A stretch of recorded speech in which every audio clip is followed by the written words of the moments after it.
যে তুমি নিশ্চিত আমার দোয়া আল্লাহ কবুল করবেনই। আপনি নিশ্চিত হইলে আপনার দোয়া কবুল হয়ে যাবে। নিজেকে ছোট করে চাইবেন। ফাসআলুল্লাহ বিবুতুনি আকুফিকুম, বিষ্ণু বলেন তোমাদের হাতের তালুগুলো উপরের দিকে, ভিক্ষুকরা যেমন চায়, স্যার 2 দিন ধরে কিছু খাই নাই স্যার, 2টা টাকা দেন, এই যে এইভাবে যে চায় হাত পাতে, এরকম হাতের তালুগুলো উপরের দিকে করে ভিক্ষুকের মতো আল্লাহর কাছে চাও। হাত তুলে চাও, হাত না তুলেও দোয়া করা যায়, হাত তুলেও করা যায়, কিন্তু বিষ্ণু বলেন হাত তুলে চাও।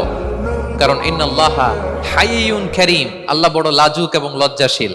বান্দা যখন হাত তুলে ভিক্ষুকের মতো কিছু চায়, ওই হাত খালি হাতে ফিরিয়ে দিতে আল্লাহ লজ্জা লাগে। খালি হাতে ফিরিয়ে দিতে আল্লাহ লজ্জা পান। হাত তুলে চাইবেন। দোয়াতে আল্লাহর নামগুলো ধরে ধরে ডাকুন, ইয়া আল্লাহ, ইয়া রহমান, ইয়া রহিম, ইয়া হাইয়ু, ইয়া কাইয়ুম, বিরহমাতিকা আস্তাগীথ।